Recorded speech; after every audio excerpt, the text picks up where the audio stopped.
surat oleh orang tua, boleh foto dengan WA. Nanti ketika udah bisa hadir kasihkan ke wali kelas. Jadi kalau misalnya teman kita Rehan ini sakit, mudah-mudahan diberikan kesembuhan oleh Allah ya. Nah, jadi pada hari ini kita belajar tentang mata pelajaran KKA. Ada yang tahu KKA itu? Baru pernah dengar? KKA itu coding dan kecerdasan artifisial. Ya. Nah, jadi barangkali nanti ada hubungannya dengan pembelajaran yang ada di informatika. Sudah belajar informatika? Sudah. Nah, di antara materinya itu sekarang kita masuk pada berpikir komputasional dan literasi digital. Pernah belajar ini? Pernah dengar? Pernah. Siapa yang tahu apa itu berpikir komputasional? Ada yang tahu? Apa itu berpikir komputasional? Ada yang tahu? Gak ada yang tahu? Berpikir komputasional itu apa ya? Berpikir komputasional, komputer. Ya, berpikir secara sistematis, logis, ya, kreatif, inovatif, seperti halnya berpikirnya manusia. Ya, manusia ini berpikir seperti cara kerja komputer. Jadi itu dikenal dengan berpikir komputasional. Kemudian ada literasi digital. Literasi itu apa? Membaca. Pakainya membaca? Ya. Nah, anggap saja dulu membaca ya. Digital apa? Yang berhubungan dengan internet. Ya. Apa saja literasi digital yang Anda sudah pernah kerjakan? Gunakan HP. Ya. Laptop. Ya. Harus ada pakai internetnya ya. Nah, jadi kira-kira apa tujuannya itu? Pembelajaran kita ini. Untuk apa tujuan kita belajar berpikir komputasional dan literasi digital? Jadi pada akhir pembelajaran ada dua hal yang diharapkan. Yang pertama, menjelaskan dasar berpikir komputasional. Tadi kita udah tahu berpikir komputasional itu apa. Ya. Kemudian yang kedua, mengidentifikasi dan menerapkan 4 pilar berpikir komputasional itu. Yang pertama ada dekomposisi. Yang kedua apa? Pengenalan pola. Yang ketiga abstraksi. Yang keempat algoritma. Jadi ini kenapa harus ada dalam kehidupan sehari-hari? Kenapa? Karena dalam kehidupan kita mau tidak mau sebagai makhluk sosial pasti semua kita punya masalah. Betul tidak? Nah, sekarang bagaimana caranya kita memecahkan masalah itu? Bisa jadi masalahnya itu besar, bisa jadi masalahnya itu rumit. Bagaimana caranya masalah ini bisa kita selesaikan sendiri secara sistematis, logis, masuk akal, secara terstruktur, sehingga masalah-masalah yang kita hadapi dalam kehidupan sehari-hari itu bisa kita pecahkan dengan baik. Ya, jadi berpikir komputasional dapat membantu kita dalam memecahkan masalah dalam kehidupan sehari-hari. Nah, itu tujuannya. Ingat tujuannya itu. Nah, ini dia. Apa itu berpikir komputasional? Nah, coba satu-satu lah baca ya. Nah, coba Anda baca. Wah, berpikir komputasional katanya cara berpikir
digantikan oleh robot. Banyak nanti profesi-profesi ini akan digantikan oleh robot. Kalau di negara-negara maju sekarang sudah banyak yang seperti itu. Ya, kita tinggal perintah ke robot, robot yang menjalankan pekerjaan itu. Sehingga mungkin apa yang menjadi cita-cita kita bisa jadi di sekian tahun yang akan datang sudah tidak ada lagi. Misalnya dokter, ya, dokter itu bisa digantikan nanti oleh robot. Bagaimana caranya dia memeriksa? Sekarang saja udah mampu kan? Coba orang kalau zaman corona kemarin mengukur suhu tubuh hanya pakai sinar laser sudah tertulis angka berapa suhu tubuhnya, betul tidak? Kan tak ada yang dicipit ke ketiak lagi ya ketika corona. Nah, bahkan sekarang kita injak timbangan gitu, timbangan berat ya, situ sudah jelas berapa kadar air di dalam tubuh kita, tertulis di situ. Ada dokter, dia periksa alat jantung kita semuanya itu sudah nampak terlihat di komputer. Begitu canggihnya dunia. Yang penting kira-kira menurut anak-anak ibu mana yang lebih cerdas, komputer atau manusia? Manusia. Kenapa? Karena manusia yang menciptakan robot. Manusia yang menciptakan robot. Manusia yang menciptakan komputer. Jadi ada yang dikenal dengan AI. Tahu nggak? AI itu apa? Kecerdasan buatan. AI itu apa? Artificial Intelligence. Kecerdasan buatan. Kok bisa cerdas komputer itu? Karena dia memiliki jumlah data yang sangat-sangat banyak. Ya, coba tengok pakai Google Map, pergi mencari alamat, tahu aja dia kemana mau diantarkan kita oleh Google Map. Jadi sekarang makanya kita harus mengikuti perkembangan zaman itu. Bagaimana caranya kita berpikir sehingga semua masalah-masalah dalam kehidupan sehari-hari itu bisa terpecahkan. Nah, sekarang ada 4 elemen, 4 pilar, 4 cara berpikir secara komputasional. Ada 4. Ya, siapa bisa itu? Coba. Sorry. Komposisi, memecah masalah besar menjadi bagian kecil. Ya. Pengenalan pola, mencari kesamaan atau kira-kira dari Ya. fraksi, pada informasi penting dan mengabaikan yang tidak relevan. Algoritma menyusun langkah-langkah logis untuk menyelesaikan masalah. Ya. Yang harus kita paham ada 4 pilar berpikir komputasional. 1 apa? Dekomposisi. 2 pengenalan pola. 3 abstraksi. 4 algoritma. Ada 4. Begitu caranya kita memecahkan masalah. Ya, tabuk 3. Tabuk 1. Tabuk 3. Semangat, tidak ada yang loyo. Nah, sekarang kita masuk yang pertama. Dekomposisi. Ya, dekomposisi itu memecahkan masalah besar menjadi kecil. Ya, apa contohnya? Kita mau belajar. Ya, kegiatan di sekolah kita mau ujian. Bagaimana caranya kita menyikapinya supaya nanti dapat nilai yang bagus? Bagaimana kita memecah masalahnya? Kita belajar untuk ujian. Setelah itu membaca ringkasan dulu. Setelah itu apa? Mencatat poin-poin penting. Berikutnya kita latih soal-soal mudah kita melakukannya. Terus ulang kembali sehingga kita siap untuk ujian. Kita pilih-pilih, bingung mau ujian 3, besok ujiannya serentak. Sekarang masa-masa ujian harian ya. Karena bingungnya nggak jadi belajar sehingga nilainya anjlok. Ya, banyak kali ujiannya besok pendek semua. Kalau orang cerdas dia tidak akan kebingungan. Apa yang dicarinya? Belajar dia buat ringkasan, dicarinya soal, dilatih itu. Kemudian baru siap mentalnya untuk ujian. Begitu juga mungkin anak-anak ibu yang perempuan disuruh masak nasi. Jangan pikirkan, lama kali nih masak nasi ini kita mau main. Nah, dipilah-pilah dulu. Kita apa yang akan kita cari dulu? Beras. Terus diapakan? Nah, kita cuci. Terus bakar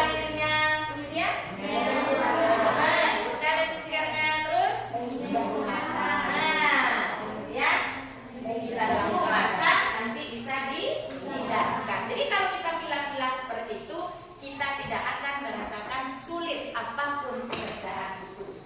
Ya, itu namanya deposisi. Atau bisa jadi misalnya kita akan guru, ya, dalam 2 jam kalian harus selesai guru.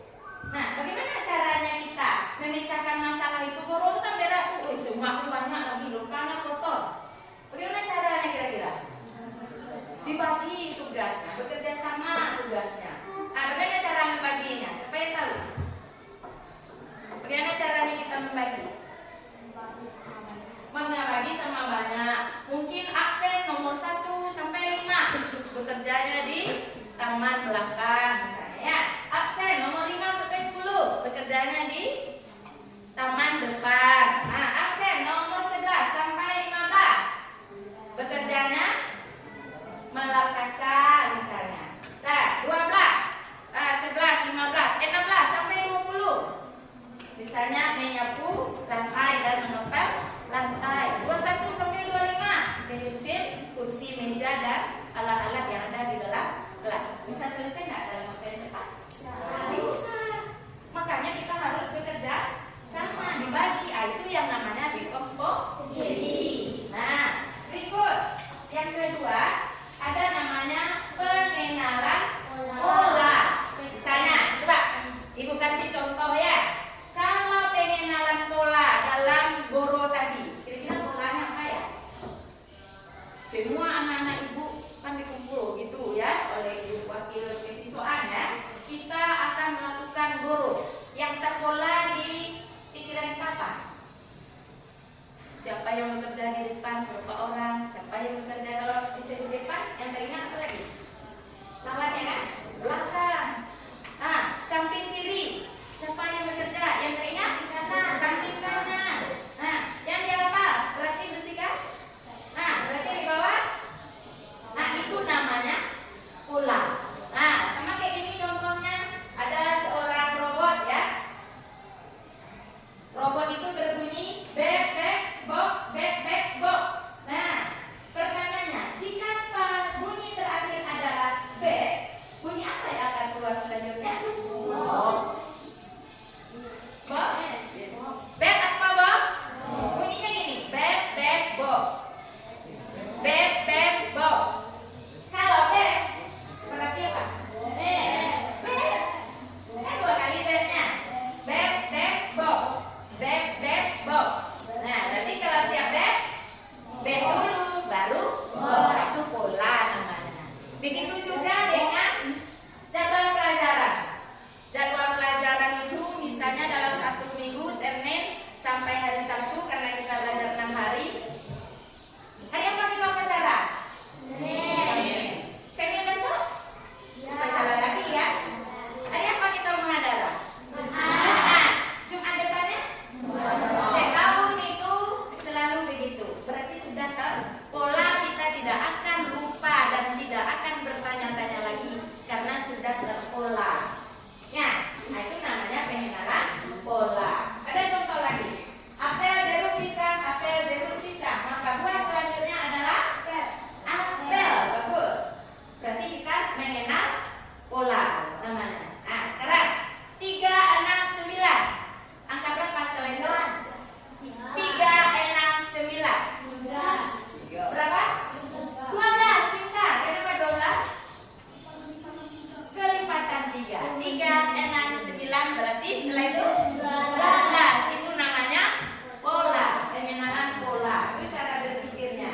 Berikut kita lihat yang ketiga, abstraksi. Ya, kalau abstraksi kita hanya memperhitungkan yang penting dan yang tidak penting kita abaikan.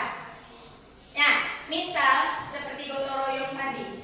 Apa yang penting di situ? Yang pertama yang penting alat. Ya kan? Kalau kita dapat data di tangan, berarti alat yang penting kita bawa apa? Sapu, mungkin sabit, mungkin cangkul. Ya kan? Kalau kita mendapat datanya di kaca, apa yang penting? Kain. Perlu sabit diversikan kaca? Tidak. Jadi yang tidak penting bagi kita abaikan. Ya, yang penting itu yang akan kita lakukan. Paham maksud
duanya. Nanti mana tahu nanti ya komputernya ada yang salah. Ada komputernya yang salah. Ini enggak dipukul. Ya, taruh di mana kira-kira punya komputer? Satu. Jangan selalu sih. Berpindah. Tidak ada yang di belakang.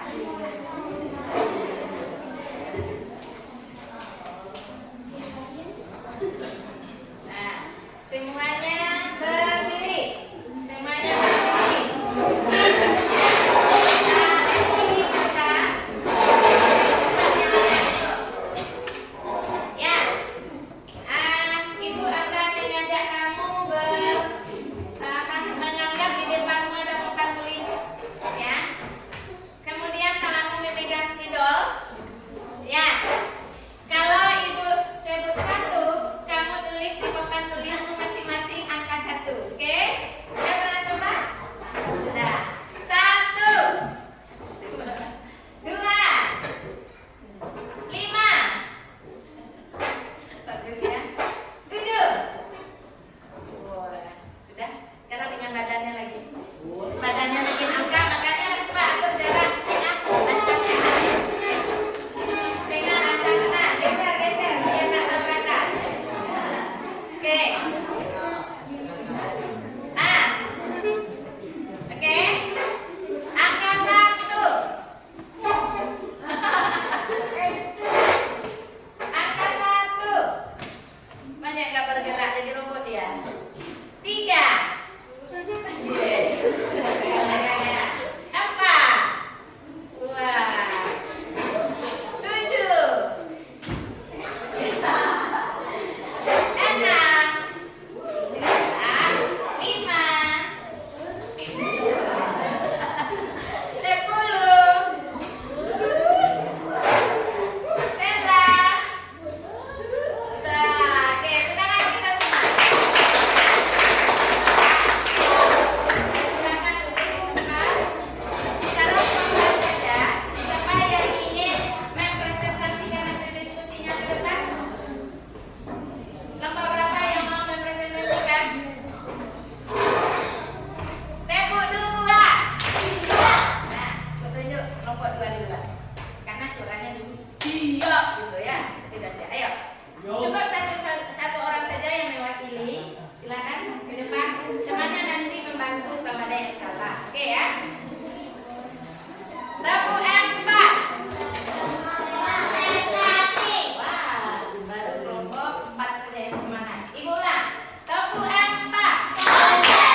6 Azhara.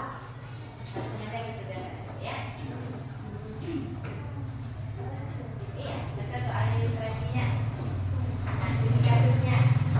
Kalian diminta untuk merencanakan kegiatan berangkat ke sekolah tepat waktu. Uraikan kegiatan besar tersebut menjadi langkah-langkah kecil yang lebih mudah dilakukan. 1. Bangun tidur. 2. Mandi dan berpakaian. 3. Beribadah dan kesehatan. 4. Menyiapkan perlengkapan sekolah. 5. Berangkat ke sekolah.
Ya, AI bekerja karena ada instruksi dari programmer.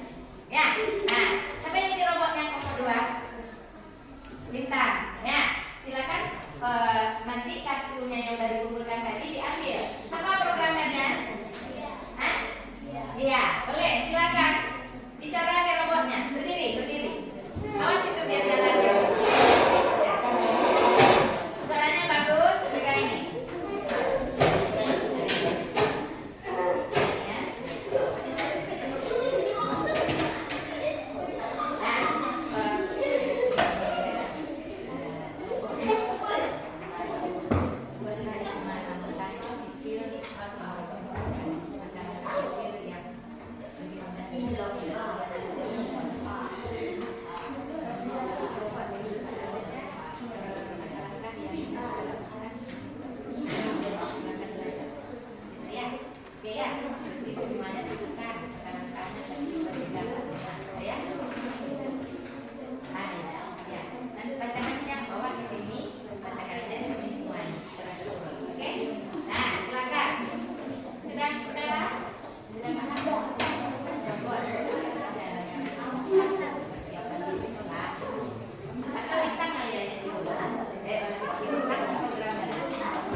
Hari yang paling rawan terlambat adalah hari Senin. 2. Menurut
Kamis itu polanya. Nah, coba kelompok 3 apa polanya? Jadi yang paling rawan terlambat adalah Senin. Nah, mana yang benar? Senin Kamis. Kelompok 3. Itu polanya yang benar. Bahwa pada hari Senin itu selalu rawan terlambat. Ya. Tahu? Siapa yang sama kelompok 1 dengan 4? Mana yang sama? Jawabannya ke kelompok 2 atau ke kelompok 3? Sama mana? Ke kelompok 2. Nah, kelompok 4 sama dengan mana? Beda. Beda lagi. Oke, beda lagi. Jadi yang benar itu bahwa setiap hari Senin itu rawan keterlambatan. Nah, kenapa? Apa jawabannya? Coba dengar kelompok 3. Kenapa rawan Senin itu? Karena siswa A, B, C, dan D selalu terlambat di hari Senin. Nah, coba kelompok 2 apa tadi kita bandingkan? Karena hari Minggu, karena lama tidur sebab bermain dan paginya menekan persiapan upacara. Apakah itu ada di data soal? Ya. Beda, ya berkhayal beda lagi. Berarti bukan berpikir secara komputasional. Jadi komputer itu bekerja sesuai dengan data yang diperolehnya. Misalnya ya, seperti tadi, apa data? Ya berdasarkan data itu kita biasakan untuk menjawab soal. Jadi yang pertama taat instruksi, yang kedua sesuai dengan data yang ada. Dah, tepuk tangan untuk kelompok 3. Silakan Kori kembali ke tempat. Siapa yang jadi robot? Kori.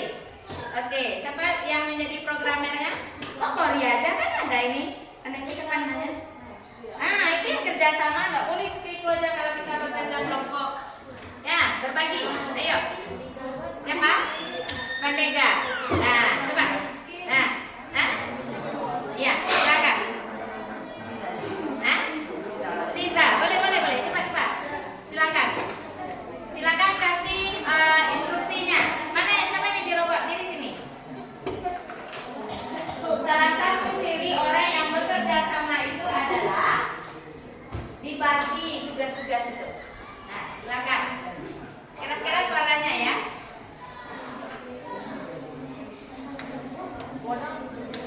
Robot, suaranya keras. Ya.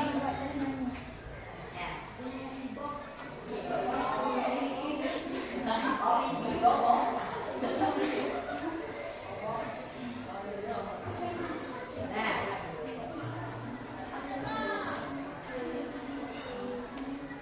Satu, panaskan air. 2, masukkan teh ke gelas. 3, tambahkan gula. 4, tuang air panas ke dalam gelas. 5, aduk hingga merata. 6, sajikan. Sudah? Sudah. Apakah betul sesuai yang diminta oleh programmernya? Cocok? Cocok. Bagus. Begitulah kerja dari AI. Apa yang kita instruksikan itu yang dibuatnya. Silakan duduk. Terima kasih untuk kelompok 3. Sekarang untuk kelompok 1. Kelompok jangan nunjuk lagi ya. Kelompok 1 silakan presentasi depan. Ya. Soal nomor 3 dan 4 ya. Ya, 3 dan 4. Ada ke sana, silakan. Ya, sama-sama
tahu kita bagaimana penerapan 4 pilar berpikir komputasional. Coba, apa itu berpikir komputasional? Siapa bisa? Berpikir komputasional, tak boleh kita malu-malu. Ya. Ayo, kita simpulkan pembelajaran kita hari ini. Ya. Katakan yang bisa. Ayo, cepat. Boleh, Kori. Cara berpikir untuk menyelesaikan masalah. Ya. Apa manfaatnya? Diterapkan dalam kehidupan sehari-hari, apa manfaatnya? Dapat mempermudah kita menyelesaikan masalah. Ya. Kesimpulan yang kedua sesuai dengan tujuan. Apa? Apa kesimpulan yang kedua? Ada 4 pilar, ya. Apa pilar berpikir komputasional itu? Coba angkat tangan, coba bintang. 4 pilar berpikir komputasional itu ada 4 ya. Apa saja? Dekomposisi, pengenalan pola, abstraksi, kemudian ada lagi algoritma. Oke, ada 2 kesimpulan. Sudah paham itu semuanya? Nah, kita refleksi kegiatan kita tadi. Yang pertama, kerjasama antar kelompok sebagian udah bagus, namun kelompok 4 masih kurang karena banyak diantaranya yang tidak kurang aktif di dalam kelompok. Orang bekerja, teman yang lain tidak bekerja. Ya, ini contohnya. Nah, coba tentukan contohnya langsung. Ini kalau kita diskusi kita fokus dulu, ya. Nah, kemudian tidak boleh kita lagi malu-malu untuk tampil. Siapapun kita tunjuk di kelompok itu berarti teman-teman sudah mengamanahkan kepada kita. Tak boleh, harus berani, ya. Nah, Ibu akan lakukan evaluasi. Yang jawab benar berdiri, yang jawab salah duduk. Oke. Nomor 1. Dekomposisi artinya menyatukan beberapa masalah kecil menjadi satu masalah besar. Jika benar berdiri, jika salah duduk.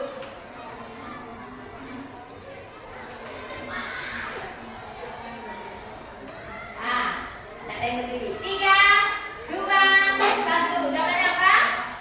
Jawabannya apa? Salah. Karena terbalik ya. Nah, soal yang kedua.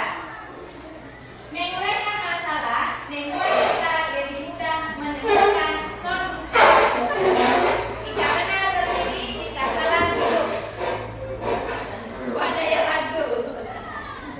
Ada yang ragu. Silakan duduk kembali, betul ya? Sudah tahu jawabannya? Nomor 3. Menemukan pola dapat membantu kita memprediksi apa yang terjadi selanjutnya. Jika benar berdiri, jika salah duduk.